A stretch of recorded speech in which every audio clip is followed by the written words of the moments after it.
tudo bem com você? Que privilégio estarmos juntos mais uma semana e você tem nos acompanhado há tanto tempo aqui, mais uma semana para estudar esse tema, esse livro tão bonito, tão cheio de riquezas que é o livro de Isaías, e esta semana especificamente para estudar o tema de número 11. Você percebeu como passou rápido? Já estamos na 11ª semana de 13 que estaremos juntos aqui, tratando sobre Isaías, consolo para o povo de Deus.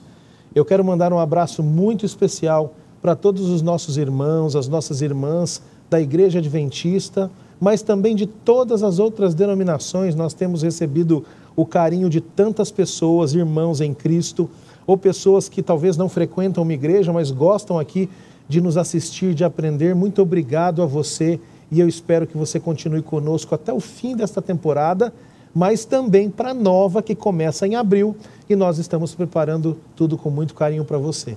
Que Deus te abençoe e que Ele esteja com você mais essa semana. E como eu disse para você, nós vamos estudar esta semana o tema de número 11, Amor em Ação. Esse é um tema muito importante. O livro de Isaías não apresenta apenas teologia, teoria, mas sim prática, como o povo de Deus deveria no passado e deve viver hoje. E para isso eu tenho dois convidados muito especiais aqui novamente.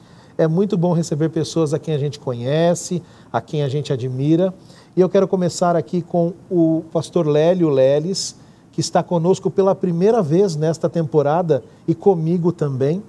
Para você que ainda não conhece, o pastor Lélio, ele já passou por muitas áreas da igreja, já foi diretor de internato, já foi pró-reitor acadêmico, já foi coordenador de curso, mas há alguns anos já se dedica exclusivamente à área do ensino dentro da sala de aula. E atualmente o Dr. Lélio, ele ministra matérias da área da teologia sistemática, tanto na graduação quanto na pós-graduação do Seminário Adventista Latino-Americano de Teologia. É isso, Dr. Lélio. Seja bem-vindo e obrigado por aceitar o convite.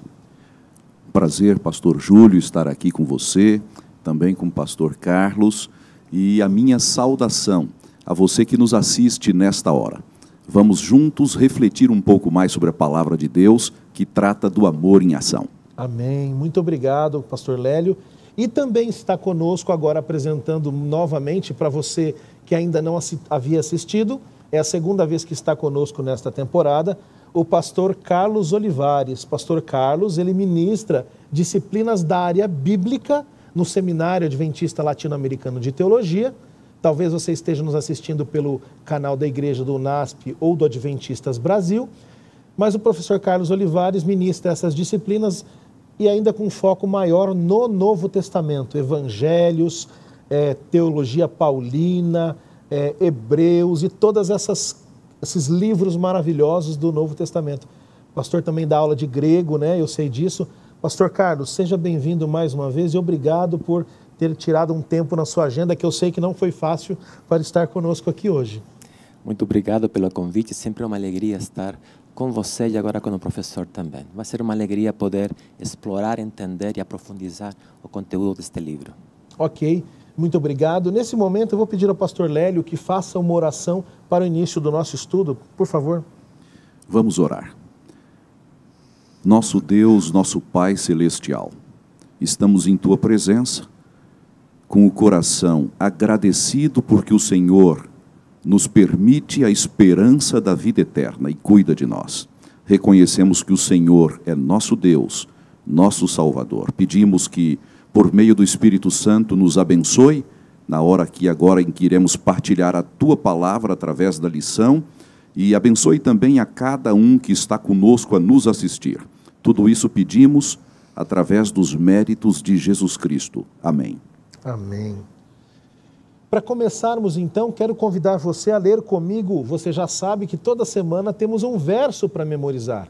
Ele vai aparecer aí na sua tela, o verso para memorizar, que se encontra no livro de Isaías, no capítulo 58, verso 10. Isaías 58, 10, que é um dos capítulos que estaremos tratando hoje. Acompanhe a leitura comigo, que diz assim: Se abrirem o seu coração aos famintos e socorrerem os aflitos, então a luz de vocês nascerá nas trevas e a escuridão em que vocês se encontram será como a luz do meio-dia. O verdadeiro jejum que Deus espera de mim e de você, a verdadeira vida cristã que Deus espera de mim e de você, diz muito a respeito da forma como nós atendemos o nosso próximo. A forma como nós vivemos enquanto família, às vezes é muito simples de ser um cristão internamente, dentro da nossa casa, mas o que Deus espera de nós enquanto seus missionários para com os outros?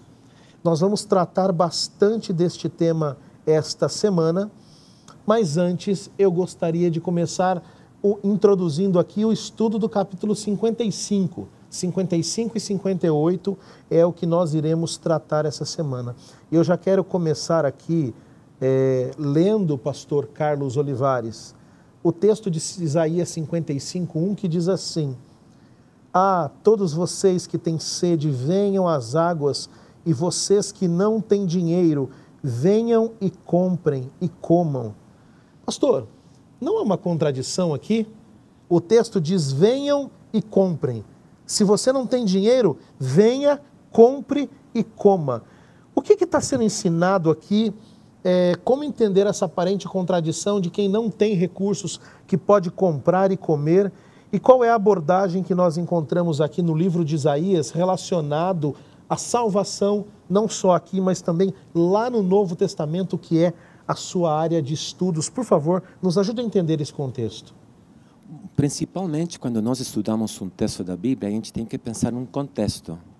É dizer, a gente não pode ir e pensar que o capítulo 55 está isolado do resto do livro. Não é uma ilha. Não é uma ilha, de jeito nenhum. Então, o importante é sempre pensar em termos de o fluxo do pensamento do autor. É dizer, como o autor tenta transmitir ou comunicar uma ideia. Então, quando nós vamos para o livro de Isaías, aparentemente é uma bagunça, né? Fala assim, nossa, fala de uma coisa, depois fala de outra. Especialmente os que são chamados de oráculos do Senhor. Porque aparentemente são ilhas, como você falou. Mas quando nós vamos para o capítulo 55, a gente tem que pensar contextualmente e já começar a pensar no capítulo 53. Um capítulo maravilhoso, um capítulo muito lindo, que nos fala referente ao servo sofrente, não? Ao servo do Senhor. Quando nós vamos para o capítulo 53, só pensando contextualmente, seguindo o fluxo do pensamento do autor, a gente nota, por exemplo, que no capítulo 53, verso 4, diz: certamente ele tomou sobre si as nossas enfermidades, etc.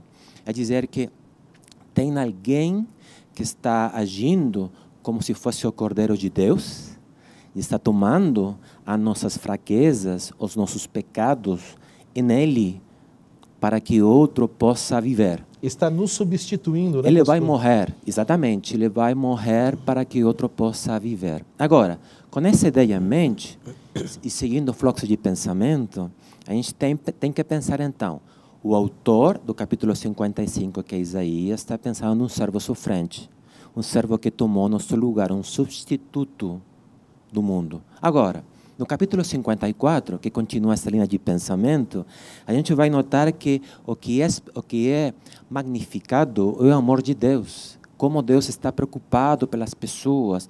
E tem um verso em particular, que seria o 54:6, que diz assim: porque o Senhor chamou você como se chama a mulher abandonada e de espírito abatido, como se chama a mulher de mocidade, que havia sido repudiada, diz o seu Deus. É dizer que aqui tem uma imagem de rejeição, mas Deus está dizendo, olha, ainda que essas pessoas foram rejeitadas, eu vou aceitar outra vez. O amor de Deus é superior a essa rejeição. Então, pensando nisso, o servo sofrente que toma nosso lugar, que é o nosso substituto, pensando no amor de Deus no capítulo 54, agora nós podemos entender o capítulo 55. E o capítulo 55 é um paradoxo, em muitos sentidos. O primeiro é que como é que você vai comprar uma coisa, como você falou, se não tem dinheiro? E essa é a ironia da fala de Deus. Por quê? Porque, finalmente, é uma retórica, é uma pergunta que é respondida através do contexto. como que você vai comprar se não tem dinheiro? Eu sei, a pessoa que nota o contexto poderia falar isso. Eu sei que não tenho dinheiro. Mas o interessante é como o verso continua. Vou ler outra vez para notar agora o contexto. Diz assim: a todos vocês que têm sede, venham às águas. E vocês que não têm dinheiro, venham, comprem e comam. Sim, venham e comprem, sem dinheiro e sem preço, vinho e leite. Então, o primeiro elemento que a gente tem que notar é o fato que ele está dizendo: você tem que vir e comprar. Aqueles que não têm dinheiro. Mas como vou comprar se não tenho dinheiro? Não, é que não tem preço. É de graça. É de graça. Então, quando nós notamos esse detalhe, a gente começa a notar, olha, então quem pagou? Pagou o servo sofrente. E como é que isso é feito? Por causa do amor incondicional de Deus, do capítulo 54. Então, quer dizer que já Isaías, o príncipe evangélico, como era chamado antes, está nos dizendo que essa oferta, certo? Esse desejo de que nós possamos ter algo, vem finalmente de uma coisa que Ele já pagou. É dizer, que a salvação não é uma questão que a gente pode comprar, é uma questão que vem de graça por causa do amor dEle. Pensando nisso, o que é interessante é pensar agora num contexto antigo. A gente pensa na água, não? E fala assim, ok, então a água era importante e ainda é muito importante no Oriente Médio, sabe? Tanto assim, quando você vai para o Novo Testamento, você vê essa imagem de Jesus Cristo. Jesus Cristo vai dizer, eu sou a água, não? Quem tem sede, venha para mim. E se fala dessa água de vida no capítulo 4 do Evangelho de João, no capítulo 6 e 7 do Evangelho de João, e no Apocalipse, no final. Aquele que quer viver e quer viver eternamente, venha e beba dessa água gratuitamente. Então, a imagem da água é uma imagem que nos leva a pensar no mais importante do ser humano. Agora, e isso é muito interessante, mas o vinho e o leite. A gente pensa, nossa, vinho e leite agora são questões que podem ser até separadas, que não são tão essenciais em algumas famílias. Mas no tempo do Isaías eram essenciais. É dizer, a água é um elemento, a leite é um elemento e o vinho é um elemento. Você pode ter uma festa e ter muita comida, mas sem vinho, no contexto antigo, nesse suco da vida, o suco da vide, não? Você não pode ter essa festa para poder celebrar. Então, quer dizer que o que está dizendo ele, ainda o mais barato e o mais caro, eu paguei. Ainda o que é essencial e que não é tão essencial, que é o luxo, eu paguei. O que você tem que fazer é acreditar. E ali a gente pensa no Novo Testamento. Mas outro detalhe interessante, que eu já vou concluir minha fala, está no capítulo 55, no verso 5, diz assim, eis que você chamará uma nação que você não conhece, e uma nação que nunca o conheceu, virá correndo para junto de você. Então, quer dizer que Isaías está dizendo que essa água, ou esse convite, esse chamado, não é só para o povo de Israel, é para o povo gentil. Quer dizer que esse convite da salvação não é só para um grupo específico só, não é para o mundo todo. E isso nos leva a pensar no Novo Testamento. Agora, o que me parece que é importante sublinhar é o seguinte, a gente nunca tem que esquecer que Deus pagou o preço, mas alguém teve que pagar o preço. É dizer que é de graça, mas não foi grátis. Sim. É importante sublinhar isso. É de graça para quem recebe, mas alguém precisou pagar. Alguém, então, alguns pensam assim, olha, então o servo sofrente pagou. Sim. Isso é interessante dentro do contexto de Isaías. Então, alguém pode pensar, olha, então, quer dizer que se alguém pagou Jesus Cristo, então eu tenho que fazer alguma coisa para ajudar a Deus, porque é importante isso. Mas o que está dizendo o texto é algo diferente. O que está dizendo o texto, eu já paguei. Agora você tem que comprar. E esse comprar é uma metáfora para dizer que você tem que admitir na sua vida que o único Salvador é Jesus Cristo. Por isso, quando você vai para o Novo Testamento, você nota esse detalhe que aquele que quer perder sua vida, a perderá. É dizer que o compromisso é uma questão importante que a gente tem que nunca esquecer.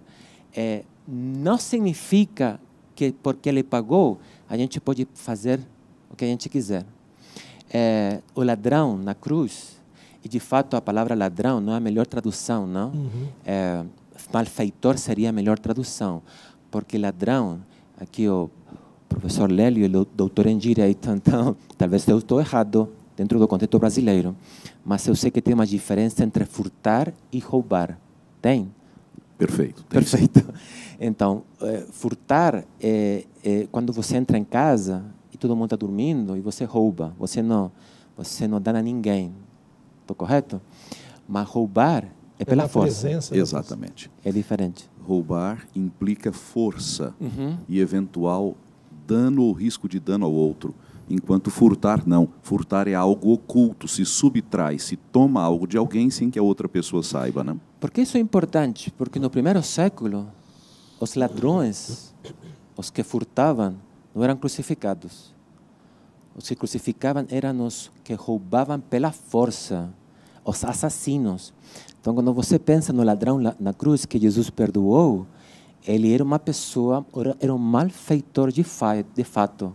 Uma pessoa muito ruim, mas foi perdoada por causa que ele aceitou beber dessa água de graça. Isso é interessante pensar. Ele nunca fez nada para demonstrar isso. Porém, esse seria um exemplo. Mas quando a gente vai para Paulo, com Paulo é diferente. Ele teve uma vida para viver a experiência cristã. Então, alguém pagou, é de graça, mas agora eu vivo minha vida com Cristo, porque ele já pagou e vivo como servo sofrente. Então, me parece que essa imagem muito linda de Isaías começa falando dessa questão. Muito bom, pastor Olivares, essa questão do ser humano ter que vir e comprar, ou seja, Deus pagou todo o preço, mas há uma atitude do ser humano que não pode ser descartada, né? Esse vir comprar. E, pastor Lélio, Deus ele claramente apresenta para esses que aceitam comprar a comida e a bebida de Deus, não com ouro, com prata, mas pelo preço pago com o sangue do Cordeiro, Deus ele diz que tem caminhos mais elevados. Ele diz assim, porque os meus caminhos, meus pensamentos são muito mais elevados do que os de vocês. Assim como os céus são mais altos do que a terra, lá em Isaías 55, 8 e 9. Que pensamentos são esses? Que caminhos são esses? Perdão. O que Deus faz que é tão difícil do ser humano entender a ponto dele não revelar, ele só dizer assim, ó, o que eu faço, o que eu penso sobre vocês, para vocês é muito maior do que vocês podem imaginar. Como é que a gente pode entender um pouco isso? Essa é uma excelente pergunta, pastor Júlio, e nós podemos respondê-la, devemos fazê-lo, à luz da moldura que o doutor Carlos Olivares acaba de nos colocar, não é? No quadro do papel de amor prático de Deus, da Trindade. Portanto, quando a gente lê Isaías no capítulo 55, especialmente os versos 6 a 13, você em casa pode reler esse texto, não é? Faz parte da nossa lição. A gente encontra ali, dentro do contexto já colocado pelo pastor Carlos, que Deus, ele é superior ao homem. Superior como? Ele é superior pelo caráter e pela natureza. Esse é o enfoque, me parece, ali no texto. Superior pelo caráter e pela sua própria natureza, pela essência, porque o caráter de Deus é perfeito.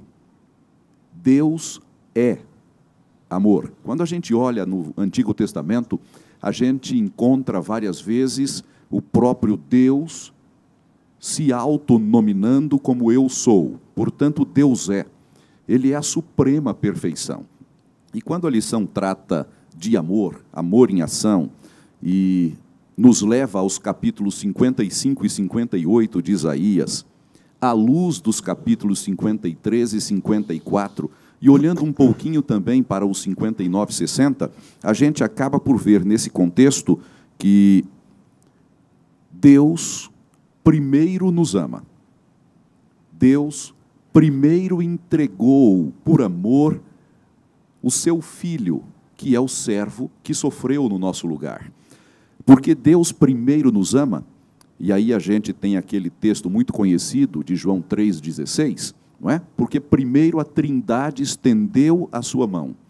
Primeiro a Trindade nos ama, nos amou de modo prático no sacrifício, que é o supremo presente de Jesus Cristo. Significa que isso revela que Deus é amor.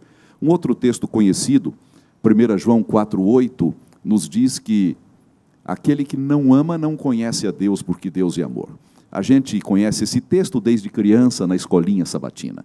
Então, veja, nesse contexto, a gente vê que o povo de Israel ali precisava de conversão. Várias vezes destes capítulos, Deus faz o apelo para que houvesse a conversão. O apelo para que eles deixassem de ter uma religião formal, para que de fato amassem. E desse ponto de vista, aí nessa questão da superioridade de Deus, os pensamentos de Deus mais altos, Deus está tão distante em grau de superioridade do ser humano quanto o céu está da terra, a gente pode entender algumas coisas. Porque Deus ama. Aqui são inferências lógicas, não é?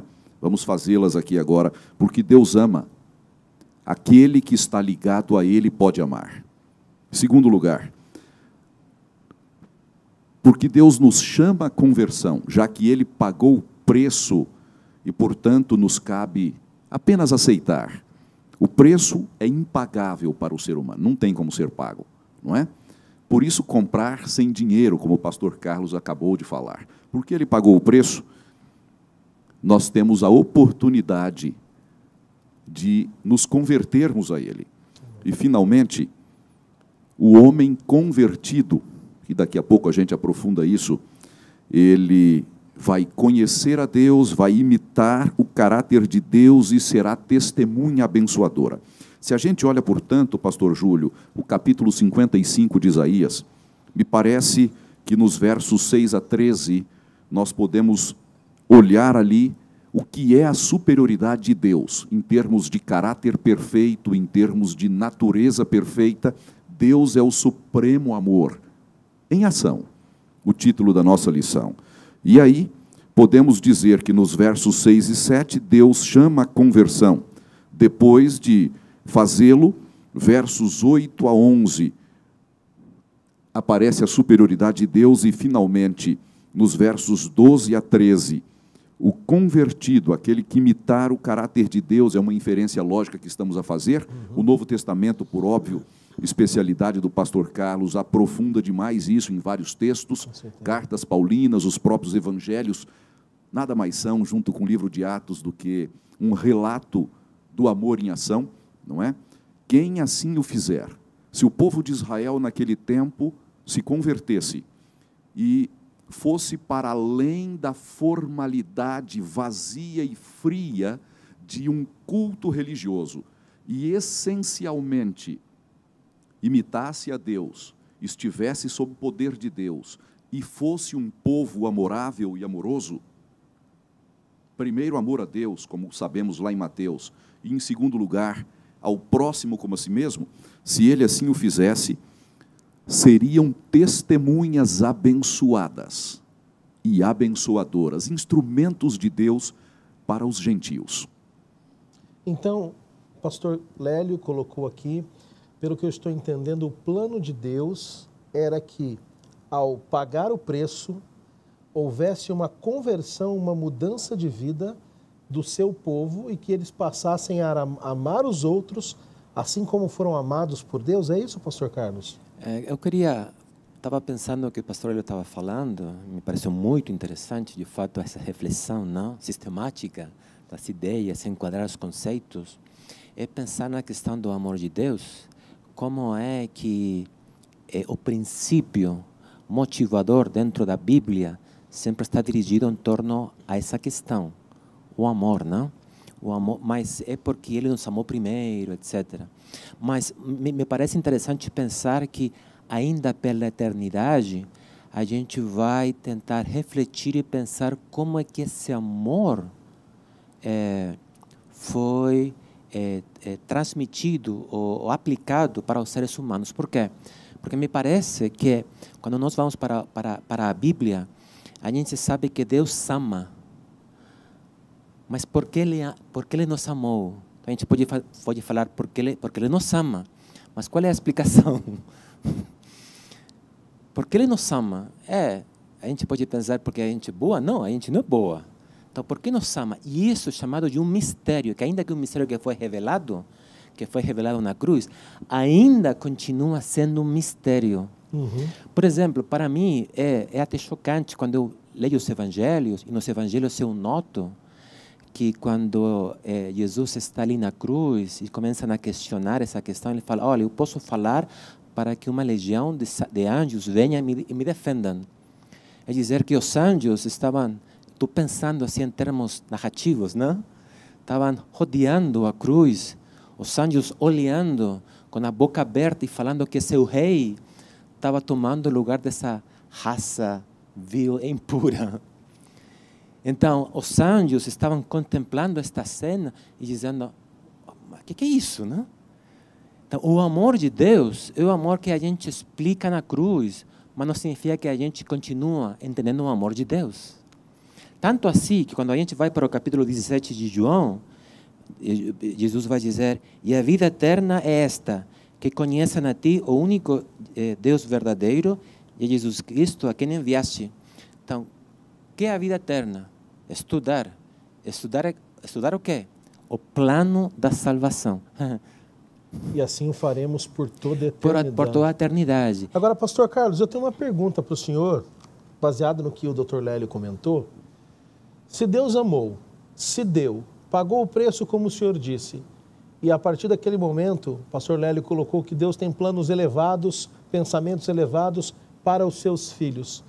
Por que é que em Isaías 58, nós estamos entrando nele agora, e eu gosto muito desse capítulo, Isaías 58, há um chamado aqui ao profeta a dar um anúncio para esse povo de Deus. O anúncio aqui não é para os ímpios, é para aqueles que guardavam o sábado, que diziam amar a Deus. E ali é dito que o jejum que eles estão fazendo não é o verdadeiro jejum que Deus esperava, e Deus está claramente reclamando do povo. Afinal, o que estava acontecendo? O senhor vai nos introduzir aqui depois, o pastor Lélio vai falar sobre o jejum nas contendas, mas o que estava acontecendo aqui? Por que Deus estava reclamando desse povo que, na teoria, teve o preço pago e deveria ter uma atitude diferente para com os seus irmãos? Novamente, me parece que é importante pensar no contexto. Perfeito. Mas agora um contexto que está ligado nas palavras que são ditas dentro deste oráculo. E, por exemplo, no capítulo 58, verso 1, diz, grite a plenos pulmões, na minha versão, não? Não se detenha, erga a voz como a trombeta, e anúncia ao meu povo a sua transgressão, e a casa de Jacó os seus pecados. Depois, no verso 3, diz, dizendo, por que jejuamos, se tu nem notas? Por que nos humilhamos, se tu nem levas isso em conta? Acontece que no dia em que jejuam, vocês cuidam dos seus próprios interesses. Então, o contexto tem que ver com uma festa em particular no povo de Israel. Essa festa era o dia da expiação, o Yom Kippur, não? Perfeito. Era uma festa que levava as pessoas, primeiro em termos audíveis, porque você escutava uma trombeta, aparece o texto na trombeta, não? Onde você tem que jejuar, o que me parece que é interessante também, que alguns têm notado, o autor da lição também nota isso, que o único lugar que você vai encontrar na Bíblia onde você está obrigado a jejuar vai ser nesse texto do dia da expiação. Isso é interessante também. Sim. Não é uma obrigação do povo jejuar, mas é uma obrigação naquele momento, naquela festa particular, que o povo jejuasse. Jejuasse para quê? Para se humilhar. Então ali eles vão perguntar, a gente está humilhando, mas você nem nota isso. Então dentro desse contexto, um contexto de juízo, juízo, não? Isso é importante também pensar nisso. É um conceito de condena. Deus está dizendo, olha, no momento mais importante de Israel, no momento onde você tem que se comportar melhor, você está jejuando de um jeito ritualista. E eu já pergunto para o senhor, eles estavam sendo verdadeiros seguidores de Deus aqui? Bom, a questão é assim. O foco, a crítica de parte de Deus para o povo do jejum que eles estavam realizando era porque o jejum era ritualista. O que significa isso? Que eu faço uma coisa simplesmente porque eu tenho que fazer, mas não vem do meu coração. Agora, pensando no Novo Testamento, isso é interessante sublinhar isso, porque alguém poderia pensar, olha, tem 10 dias de oração e um dia de jejum na igreja, não? Então, se não é obrigatório, então eu estou livre. Mas é interessante pensar no Velho Testamento que, ironicamente, os povos que jejuam são os povos pagãos, sabe? Em Jonas, o Nínive, eles jejuam e são perdoados. Isso é interessante também. Nós encontramos muitos elementos de religiões pagãs que são introduzidos no contexto de Israel, né? Deus usa esses elementos. Mas o interessante é que, ironicamente, eles jejuam e são perdoados. Eles jejuam e refletem nos pecados que eles têm para que Deus abençoe e perdoe eles, como no caso de Jonas. Então, a gente poderia pensar, então, quer dizer que a gente está livre.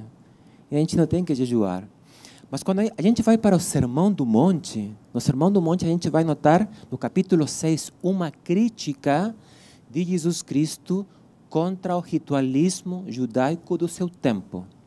No capítulo 6, a gente pode ir, me parece importante esse texto para refletir, em Mateus capítulo 6, desculpa, se eu falei outro texto, Mateus capítulo 6, Sermão do Monte, né? Ali no Sermão do Monte, ali você vai notar que Jesus vai falar a respeito às esmolas, Jesus vai falar a respeito à oração, e depois no verso 16, ele vai falar do jejum. 3 elementos que eram muito importantes, que são essenciais na vida religiosa, é dar esmola, ajudar aquele que precisa, a oração, para ter uma comunicação com Deus, e o jejum. Então, por que é interessante isto? Porque Jesus vai criticar os 3, mas ele não vai dizer que você não tem que dar esmola, que você não tem que orar e que você não tem que jejuar. De fato, no capítulo 6, verso 16, diz assim, quando vocês jejuarem. Então, deve continuar. Ele está esperando que seus filhos e filhas jejuem. Não está dizendo que isso acabou. Pode continuar. Perfeito. Agora, qual é o foco da crítica de Jesus Cristo? Que é o mesmo foco que você pode pegar no capítulo 58 de Isaías. É o ritualismo. É pensar que eu faço isso e pronto. Minha vida está pronta no céu. Já estou salvo. Por exemplo, alguém pode dizer, olha, eu estou dando meu dízimo, estou indo para a igreja, estou jejuando, mas chega em casa e bate na esposa. Isso é ritualismo. Ele não está entendendo a mensagem do símbolo, da ordenança, entendeu? É dizer que se alguém, por exemplo, fala, olha, eu jejuo, mas depois do jejum, ele vai e assiste um filme pornográfico, ele é só ritualista, porque o foco está no rito. Então, Deus estava enraivado, encolerizado com os israelitas, porque eles tinham tornado esse dia da expiação em um dia ritual. O dia mais importante, onde eles teriam que aceitar o perdão de Deus no Yom Kippur e começar o dia novo, o ano novo, certo? Essa era uma questão das festas judaicas. O ano novo, o 1º de janeiro, começar um ano novo limpos, em paz com Deus. Eles estavam fazendo coisas erradas. Eles estavam pensando nos seus próprios interesses. Mas eles falavam, a gente está jejuando. Você nem nota isso, mas a gente está jejuando. Quer dizer que esse jejum era um jejum mentiroso. Mas o interessante e a ironia é que você não pode enganar a Deus. Você pode enganar a todo mundo, sabe? Você ser o melhor ator e ganhar o Oscar, não? Ganhar os prêmios ali, o Globo de Ouro, sei lá, os prêmios da Academia, não? Não enganamos. mas a Deus você não engana. Então, o ritual é um problema enorme dentro do mundo cristão. Por quê? Porque Jesus vai dizer assim, olha, vocês têm uma religião, mas sem na verdade. Por isso vocês dão esmola, vocês oram em público, todo mundo está olhando para vocês, mas você tem que olhar ali também em privado. E dar esmola sem que sua direita saiba o que faz sua esquerda, etc. Então, me parece que essa seria a grande crítica, que esse seria o grande contexto de por que Deus está com raiva de Israel. E agora, pastor Carlos, aproveitando essa sua introdução aqui, pastor Lélio, afinal de contas, então, o que estava acontecendo na prática? E aí eu quero lhe perguntar, o que o povo estava fazendo ou que não estava fazendo a ponto de esse jejum não ser aceito por Deus? Eu tive o privilégio, algum tempo atrás, de escrever um artigo sobre este capítulo. Você que nos escuta, se procurar aí, Isaías 58 é a justiça social, você vai encontrar. E uma das coisas que eu descobri e coloquei ali é que me parece muito claro, primeiro, há uma ligação desse evento com o ano do jubileu. Você encontra lá no artigo, tem essas informações, mas o que mais me chama a atenção é a frase de um autor que diz assim, um povo que queria ser libertado por Deus, mas não queria libertar os irmãos. Fala para nós o que estava acontecendo na prática aqui. Ok, pastor Júlio. Eu queria só retomar um ponto fique antes. à vontade. Quando a gente vê aqui o povo de Israel, no capítulo 58, verso 3, dizendo, por que jejuamos nós, e tu não atentas para isso? Por que afligimos nossa alma, e tu não o levas em conta? Desculpa lhe interromper, parece que a gente diz hoje no popular, parece que agora o rabo está abanando o cachorro, né? Parece que o papel se inverteu, é Deus que tem que prestar conta para o povo. Exatamente. Então, você tem toda a razão, pastor Júlio, e o pastor Carlos colocou aqui, o doutor Carlos, muito bem, que o povo estava num ritualismo, seguia as formalidades de uma religião, a religião que Deus havia estabelecido para eles, mas o coração não estava ali. Mas eles não estavam, vamos dizer assim, convertidos verdadeiramente. Perfeito. E a consciência, me parece, estava tão obliterada, depauperada, distante, que primeiro, como você bem diz, eles inverteram o papel, eles começam a interpelar a Deus. Agora, o centro era a vontade deles, o eu deles, não era o que Deus queria. Segunda questão, eles estavam com a consciência tão contaminada pelo pecado que eles, nesta interpelação de Deus, eles diziam assim, olha, nós estamos fazendo tudo o que o Senhor pede. E por que o Senhor não nos atende? Eles nem conseguiam enxergar, porque estavam imersos em pecado, que eles eram desprovidos do amor de Deus na vida, que eles praticavam condutas hipócritas, sem que isso correspondesse com o que Deus espera de um verdadeiro servo dele, um filho dele. Então, isso me chama muito a atenção. Agora, na questão da justiça social em Isaías, e aí nós estamos ali no capítulo 58, me chama a atenção, pastores, o seguinte, nos versos 1 a 5, fica muito claro esta hipocrisia do povo. Um povo que fora libertado por Deus da escravidão e que escravizava outros. Um povo que, milagrosamente, pelo poder de Deus, saíra de uma opressão sofredora e agora se tornara opressor. Perfeito. Um povo que, quando estava no Egito, tinha dificuldade com comida, com roupa, e agora era insensível à necessidade das pessoas que estavam ali próximas dele. Seus irmãos. Seus irmãos, inclusive. Então, veja, nesse contexto, o que Deus pedia ao povo de Israel, e que me parece, você que nos assiste, Deus pede a nós hoje também. Primeiro lugar, uma religião verdadeira, que nós, sinceramente, obedeçamos a Deus, que nós, porque salvos, porque justificados pela fé, tenhamos os frutos do Espírito lá de Gálatas, não é? Neste contexto, portanto, o que acontece? Deus está a pedir o amor verdadeiro do seu povo. Ele diz: olha, vocês cumprem rituais, vocês, de modo não sincero, estão praticando a religião, mas na essência o caráter de vocês não foi transformado. Perfeito. Vocês são malvados, vocês são ímpios, vocês são opressores. E aí Deus, portanto, faz o apelo para que o povo se converta dos maus caminhos, não é? E Deus pede que o amor seja a tônica disso, versos 6 e 7. E Deus, sempre muito maravilhoso, não é? Nos versos 8 a 12, ele diz quais serão os resultados para o seu povo se começar a praticar o amor em ação, se de fato se converter, se de fato seguir nos caminhos de Deus. São bênçãos fantásticas e inimagináveis para eles e para a descendência deles. Portanto, me parece aqui, pastor Júlio, na sua pergunta, que o apelo de Deus é para que nós verdadeiramente estejamos convertidos. Aceitemos de inteireza de coração, de mente, o que Deus nos oferece, que é um presente fantástico, a graça dele.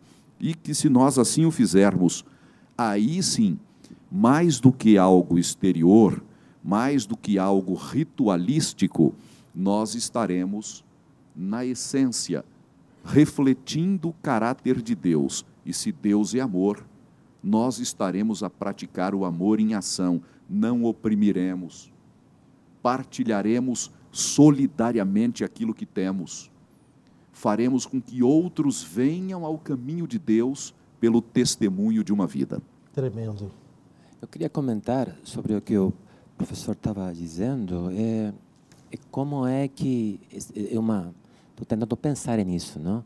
Como é que um povo que tem essas festas para relembrar o poder de Deus, a salvação, Exatamente. que começa antes, depois tem 10 dias, certo? O Rosh Hashanah, Yom Kippur, que tem um distanciamento, que tem muitos símbolos, sabe? Isso é interessante. Tem muitos símbolos para relembrar.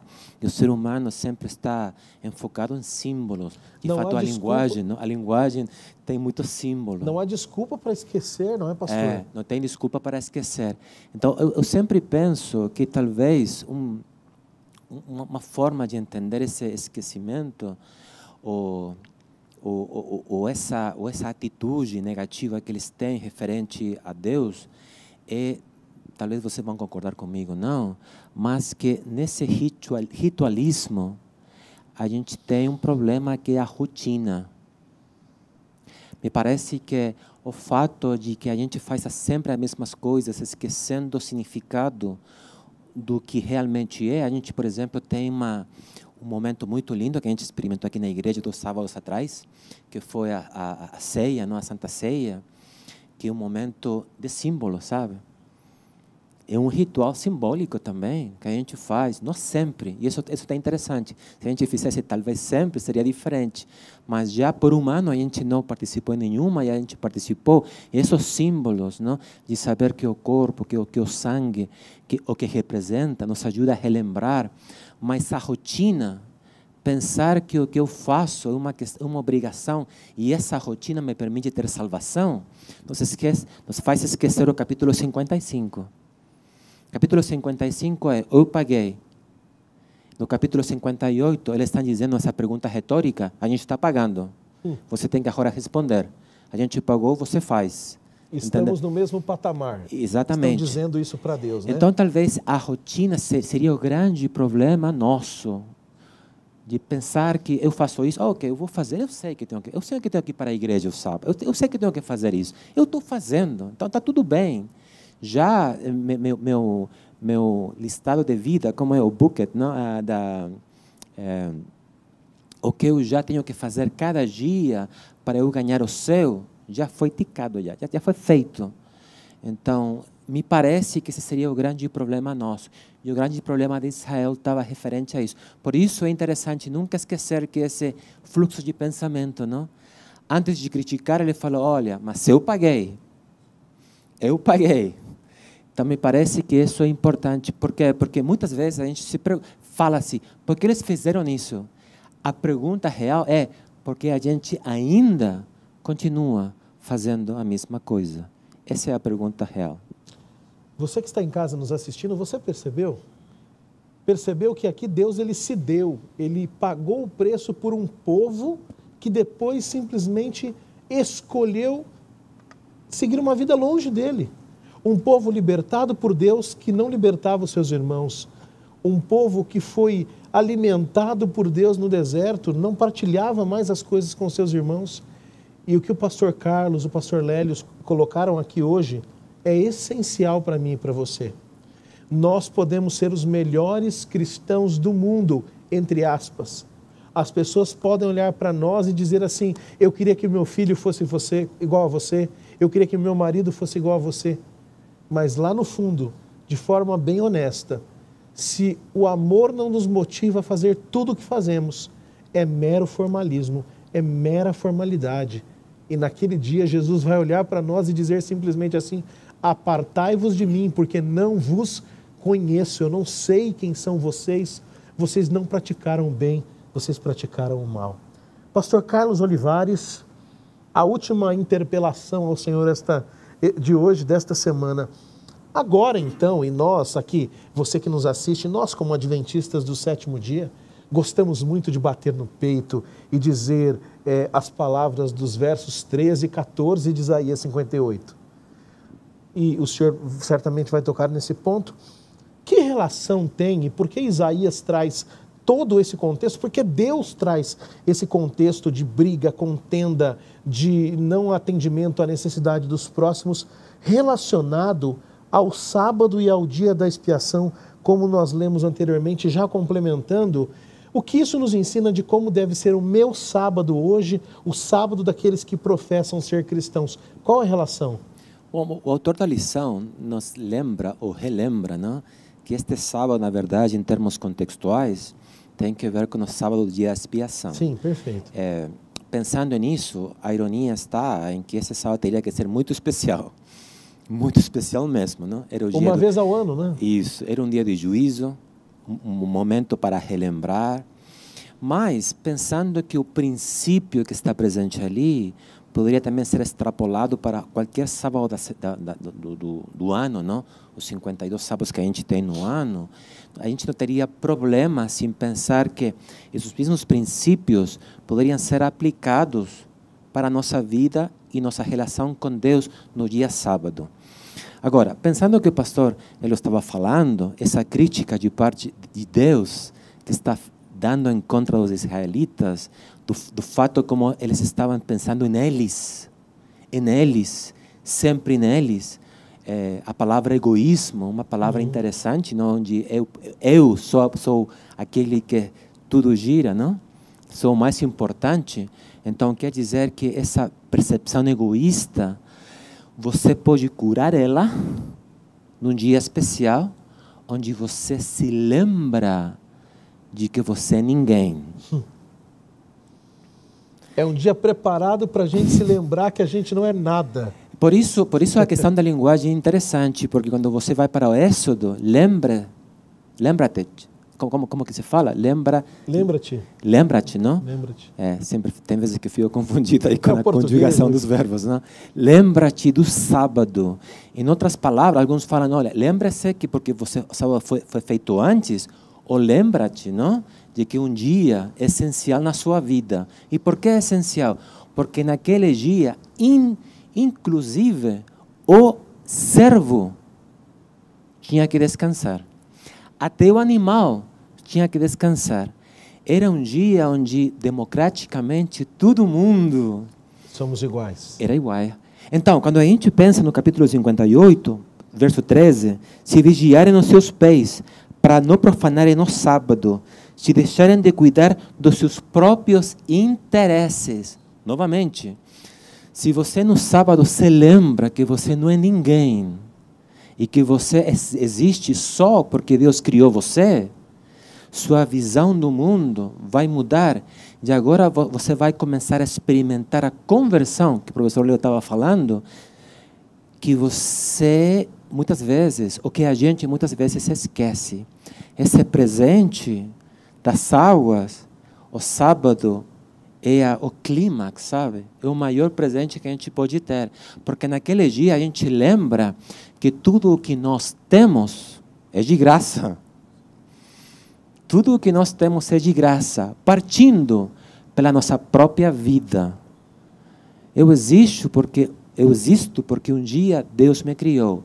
Eu existo por quê? Porque Deus me dá trabalho. Quando me dá trabalho? 6 dias da semana. Em 6 dias eu tenho trabalho. Em 6 dias eu posso me enfocar no trabalho. Mas no 7º dia, é um foco em Deus. E ao me enfocar em Deus, Jesus Cristo vai dizer, olha, se enfocar em Deus significa me enfocar no outro. Então, se alguém está sofrendo naquele dia, você tem que ajudar essa pessoa. Mas, normalmente, o ritualismo, levou para que o povo judeu daquele tempo pensasse que uma ovelha era mais valiosa que um ser humano. Porque se a ovelha caísse no buraco, eles tirariam. Mas se o irmão estivesse passando fome, eles não estavam nem aí. Mas por que a ovelha? Porque a ovelha era deles. Sim, claro. Seus próprios interesses. Com certeza.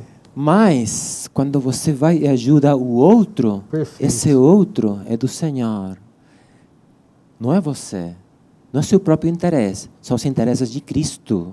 Então, por essa razão, esse conflito que Deus teve com os líderes religiosos não foi em relação a como tenho que guardar o sábado.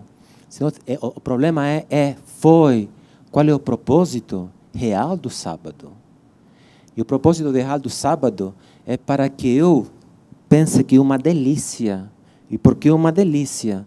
Porque eu estou pensando em Deus. E eu esqueci de pensar em mim. Mas assim, com a mão no coração, hoje, a gente pensa na gente. A boa comida, sabe? É interessante o senhor colocando aí, e eu já vou depois engrenar aqui ao pastor Lélio. Hoje, nós muitas vezes, e aqui fica um apelo para você que nos assiste, e até para os nossos líderes da igreja. Eu conheço amigos que são pastores que já disseram assim, pastor Lélio, eu não realizo mais reuniões de comissão da igreja no sábado, a não ser que seja um assunto evangelístico, porque eu tenho 6 dias para tratar de questões administrativas. Eu hoje procuro deixar os irmãos livres para ir à natureza, para estar com seus filhos, porque muitas vezes o que acontecia? Alguém ligava, já aconteceu comigo, alguém ligava, um parente, alguém queria vir à nossa casa, a gente dizia assim, olha, vem no domingo, porque sábado não dá, sábado eu estou ocupado, eu estou na igreja o dia inteiro. E aí o almoço de sábado, que poderia ser com a minha família, com alguém que não conhece a Deus, eu poderia aproveitar a oportunidade, acaba sendo um dia cheio de atividades e o sábado deixa de ser o dia da família. Né? E nós transformamos isso num outro dia. Pastor Lélio, dentro desse contexto, foi só aqui também abrir meu coração para vocês, acho que vocês têm o mesmo pensamento, o sábado tem que ser deleitoso para os membros da igreja, mas também para o pastor, para a família do pastor, para todos, porque nós somos iguais, somos igualados nesse dia. Mas, pastor Lélio, me diga uma coisa importante aqui. O texto de Isaías 55 diz que as pessoas estavam gastando dinheiro naquilo que não era pão, comprando aquilo que não era necessário e parece que nunca se satisfaziam, né? O suor caía do rosto, mas nunca resolvia os problemas. E parece que hoje a gente trabalha, mas a gente nunca está satisfeito. A gente nunca está satisfeito com o carro que tem, com a casa que tem, com a roupa que tem. Quais as lições que nós aprendemos aqui e como não cair nessa armadilha do consumismo? E parece que isso acontecia com o povo. Não, meu dinheiro é meu, eu ganhei pela minha força, eu tirei meu dízimo, tirei meu pacto, Deus não tem nada a ver com o que eu faço com o resto, com o que sobra, não estou nem aí para o meu irmão que tem uma conta de água para pagar, uma conta de luz, precisa de comida e tal. Como isso nos ensina a não cair na mesma armadilha hoje e como podemos ser mais abnegados, ou seja, mais cristãos, não só na teoria, mas na prática em nossos dias?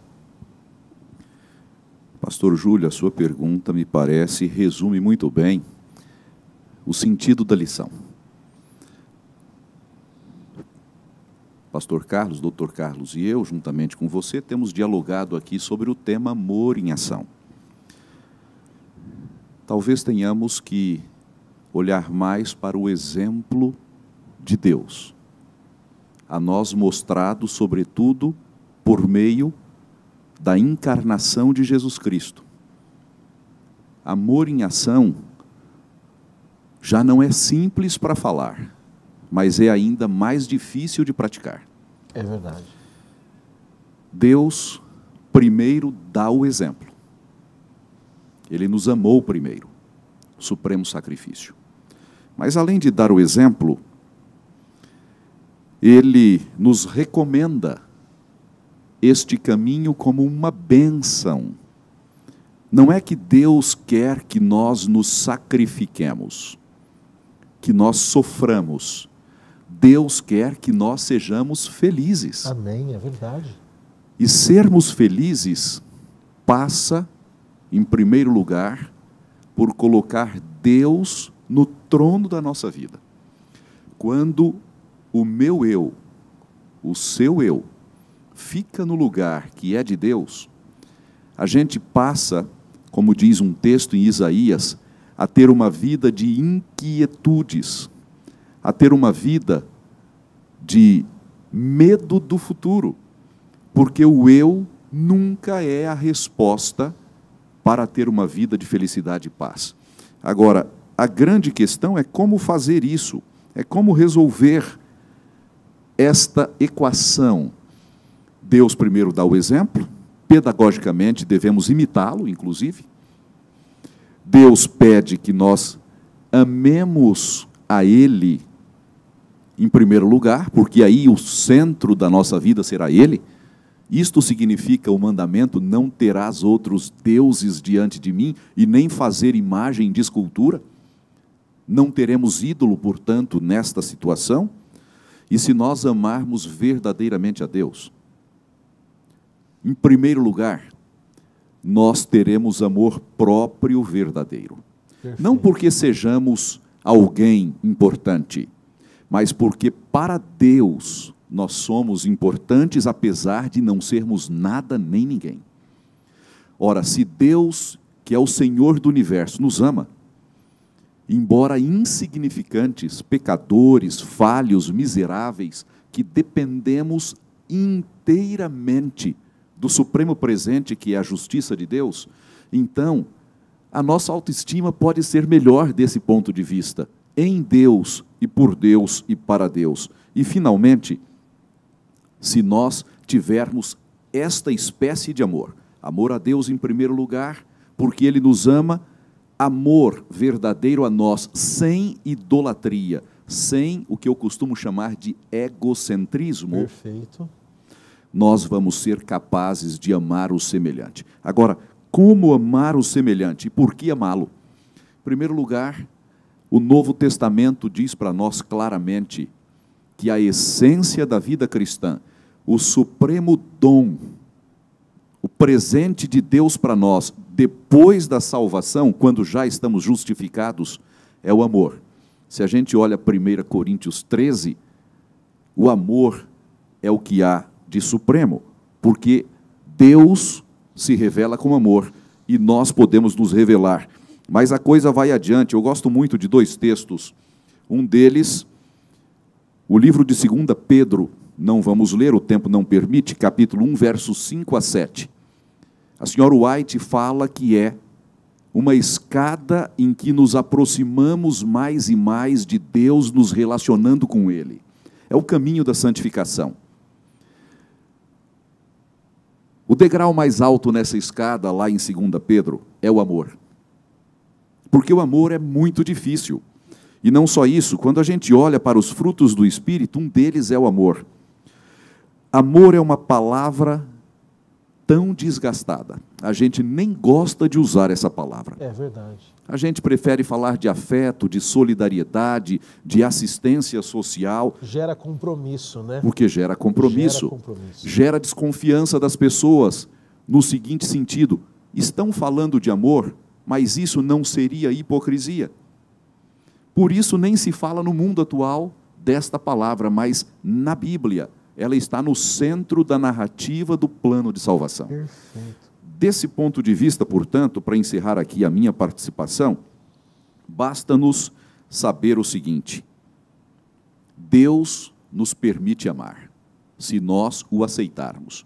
Em segundo lugar, somos salvos pela graça de Cristo, pelo sacrifício dele, pela justificação dele, pela fé.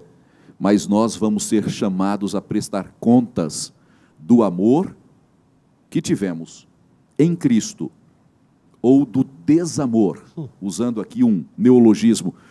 Desamor é a indiferença, é não sentir nada, é não se preocupar com o outro, é não ter a sensibilidade para o sofrimento do outro, é não acolher o outro emocionalmente, porque amor é mais do que dar dinheiro para o outro. Perfeito. Amor também implica acolhimento psicológico, amor implica solidariedade e auxílio espiritual. Amor é muito amplo.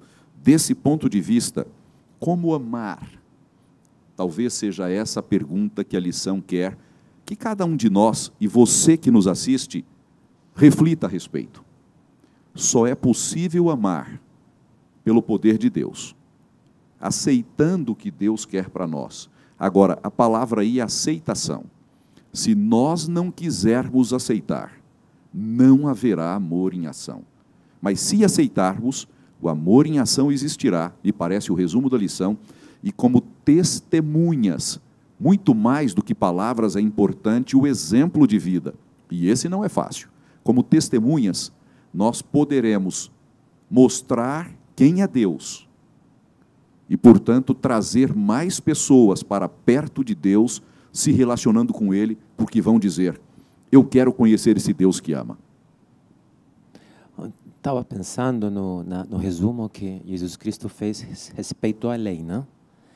E me parece que esse resume, de fato, o que o professor estava dizendo. E me parece que também, teologicamente, nos dá uma luz referente a como lutar contra esse ritualismo, não, que está presente na nossa vida. Ele fala que primeiro temos que amar a Deus. Tudo começa com Deus. Temos que amar a Deus. Mas depois ele vai dizer uma coisa que é um eco do Velho Testamento, de fato, o livro de Levítico, porque Jesus Cristo é o grande intérprete que a gente tem, não? O maior e o melhor que a gente tem. Ele vai dizer, e você tem que amar seus próximos, mas depois ele vai dizer uma coisa interessante, como a si mesmos. É dizer que tudo começa com Deus, depois continua comigo, mas isso que vai comigo também vai com o outro. Então me parece que a gente só fica muitas vezes no meio. Amar no final, como a si mesmo, não? Como a si mesmo. Então a gente fala, como a mim mesmo, mas fala, e ama seu próximo como a si mesmo, porque você primeiro ama Deus. Então a fonte sempre vai ser Deus. A gente não produz amor, não? A gente aprende e recebe como um presente de parte de Deus, como um dom espiritual, o amor, 1 Coríntios capítulo 3, etc. Então, me parece que o grande problema nosso é que a gente se esquece dessa escada, não? Essa escada. E o povo de Israel tinha esquecido disso também, porque estava amando a Deus ritualmente, quando na verdade estavam se amando eles mesmos. E esqueceram de amar os outros, porque esqueceram de amar a Deus.